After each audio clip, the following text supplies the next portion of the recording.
ସବୁ ମାଙ୍କର ଜନ୍ମ ଆଜିର ସବୁ ମାଙ୍କ ପାଇଁ ଦିନ।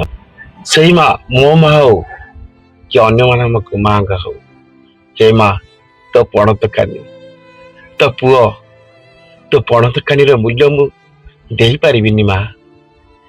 ତୋ ମୂଲ୍ୟ ଏତେ ଯେ ଗୋଟେ ଅସରନ୍ତି ସମୁଦ୍ରର ଗଭୀରତା ଯେମିତି ମାପି ହୁଏନି, ତୋ ମୂଲ୍ୟ ସେମିତି କେବେ ମାପି ହବନି ମା।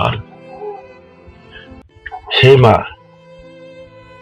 ଗୋଟେ ମାର କଷ୍ଟ ଜଗତ ଜାଣିଛନ୍ତି।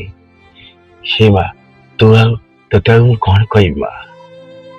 ତୁ ମୋର ଦୁଃଖରେ ସୁଖରେ ସବୁଥିରେ ମା ତୁ ସାହା ଭରସା। ତୁ ସେଇ ମା ନା ଯିଏ ପେଟରେ 10 ମାସ 10 ଦିନ ପେଟରେ ରଖିଲା ସମୟରେ ବହୁତ କାମ କରିଥାଉ, ଘରର ସବୁ ଅସୁବିଧାକୁ ଅଣ୍ଟାରେ ଭିଡ଼ି ପେଟରେ କଷ୍ଟକୁ ଧରି ମତେ ତୁ ଭୁଲିଥିଲୁ ନା ମା। ମୁଁ ସେ କଷ୍ଟ କେବେ ଭୁଲି ପାରିବିନି ମା। କିନ୍ତୁ ମା ବୁଝିଲୁ, ତୋ କଷ୍ଟକୁ ମୁଁ ବୁଝିପାରୁଛି। ତାପରେ ଯେତେବେଳେ ତୁ ମତେ ଜନ୍ମ କଲୁ ନା, ବହୁତ କଷ୍ଟରେ ମତେ ଜନ୍ମ କରିଛୁ ମା। ଗୋଟେ ମା ଜନ୍ମ ଦେଲେ କେତେ କଷ୍ଟ ହୁଏ, ପୁଣି ସେତିକି ତୁ କଷ୍ଟ ପାଇନୁ ମା। ଜନ୍ମ କଲା ପରେ ତୁ ପୁଣି ମୁଁ କୁଆଁ କୁଆଁ ହେଇ କାନ୍ଦି ପକଉଥିବି, ଝାଡା କରୁଥିବି, ବାନ୍ତି କରୁଥିବି।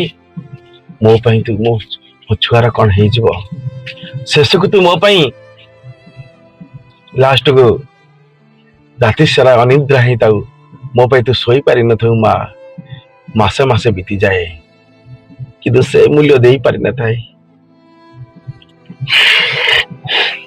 ମା। ଧୀରେ ଧୀରେ ମୁଁ ବଡ ହେଲି, ପାଠ ପଢେଇଲି ବହୁତ କଷ୍ଟରେ। ମୋ ପୁଅ କେମିତି ପାଠ ପଢିବ, ତ ବାପା ଯଦି ଯୋଉଟା ବାପାକୁ ନ କହିପାରେ, ମା ସାଙ୍ଗ ଭଳିଆ ମାକୁ ସବୁ କଥା ପୁଅ କହିଦିଏ। ଗୋଟେ ପିଲା ସବୁ କଥା କହିଦିଏ ମାକୁ। ମା ଆଉ ତାହାଠୁ ମୂଲ୍ୟ ଆଉ କଣ ଅଛି। ବାପା ପାଖରେ ଡର, ମା ପାଖରେ ଗେଲ ବସ। ଜଣେ ହେଲା ହାଡ, ଜଣେ ହେଲା ଚମଡା। ମା ମାଡ ଖଏ, ବାପା ସହିଯାଏ।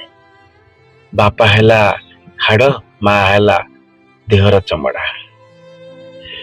ହେ ମା, ଯେତେବେଳେ ବଡ ହେଲୁ ନା, କୌଣସି ପରିସ୍ଥିତିରେ ଅସୁବିଧା ହେଲେ ତୋତେ ଖୋଜିଲ ମା। ତୋତେ ତୋ ପଣ ତକାନିକି ଖୋଜେ ଥରେ। ମୋ ହୃଦୟରୁ ଦୁଃଖ ଆସିଲେ, କୌଣସି ପରିସ୍ଥିତି ଆସିଲେ, କୌଣସି ସାଙ୍ଗସାଥି ହେଲେ, କାହାକୁ ଯଦି ମୁଁ କୁହେ ଅସୁବିଧାରେ ସାହାଯ୍ୟ କରେ, ସେତେବେଳେ ବେଳେବେଳେ ସାଙ୍ଗସାଥି ଫୋନ କାଟିଦେବେ, କେହି ଶୁଣିବେନି। କିନ୍ତୁ ସେତେବେଳେ ତୁ ମୋ ଅସୁବିଧାରେ ଛିଡା ହେଇଥିଲୁ ମା। ପାଖରେ ପଇସା ନଥିଲେ ବି ତୁ ଲାଷ୍ଟ କାହାଠୁ ଧାର ଉଧାର ମୋ ପୁଅ କେବେ ହଇରାଣ ନ ହବ ବୋଲି ଲାଷ୍ଟ ତୁ ମତେ ସାହାଯ୍ୟ କରିଛୁ। ଆଉ ମୋ ପୁଅ କିଛି ନ ହଉ ବୋଲି ନିଜ ଜୀବନକୁ ବାଜି ଲଗେଇକିରି ଲାଷ୍ଟକୁ ସେଇ ପୁଅ ପାଖରେ ଛିଡା ହେଇଛି। ଆଉ ତାହାଠୁ କଣ ଅଛି ମା, ତାହାଠୁ କଣ ଅଛି।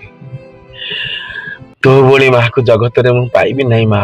ମୋ ଯୁଗ ଯୁଗେ ଜନ୍ମ ହେଲା ପର୍ଯ୍ୟନ୍ତ ମୁଁ ଭଗବାନଙ୍କ ପାଖରେ ପ୍ରାର୍ଥନା କରୁଛି, ମୁଁ ଯେପର୍ଯ୍ୟନ୍ତ ଜନ୍ମ ମୃତ୍ୟୁ ହେଇଥାଏ ମୁଁ ସବୁବେଳେ ତୋର ପୁଅ ହେଇକିରି ଜନ୍ମ ହୁଏ, ତୁ ମୋର ମା ହେଇକି ଜନ୍ମ ହଉ।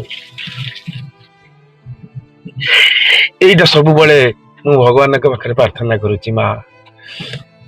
ତୋ ପଣ ତଖାନି ବହୁତ ମୂଲ୍ୟବାନ। ଆଉ ସେଇ ମା ଛାତିର କ୍ଷୀରକୁ ଦେଇକିରି 7 ବର୍ଷ ପର୍ଯ୍ୟନ୍ତ ବଢ କରିଥାଏ। ତା କ୍ଷୀରର ଦାମ କେତେ ଜଗତ ଜାଣିଛନ୍ତି ମା। ସେଥିପାଇଁ ମୁଁ ତୋତେ ମୋ ହୃଦୟ ଦିଲ ସୁମର୍ମ ସାଲ୍ୟୁଟ। Happy mother's day. ସମସ୍ତେ କହିବେ, ଯଦି ମୁଁ ଭିଡିଓଟା ଭଲ ଲାଗିଥାଏ, এই ଭିଡିଓକୁ ଯେତେ ମାତ୍ରା ଲାଇକ୍ ଆଉ ଯେତେ ମାତ୍ରା ସେୟାର କରିବେ, ସମସ୍ତଙ୍କ ଘରେ ପହଞ୍ଚୁ।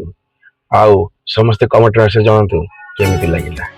ମା, ତୋ କଥା ଭାରି ମନେ ପଡୁଛି। ତୁ କୋଉଠି ଅଛୁ ମା? କିଏ ମତେ ଅଳିକଲି ବୁଝେଇବ?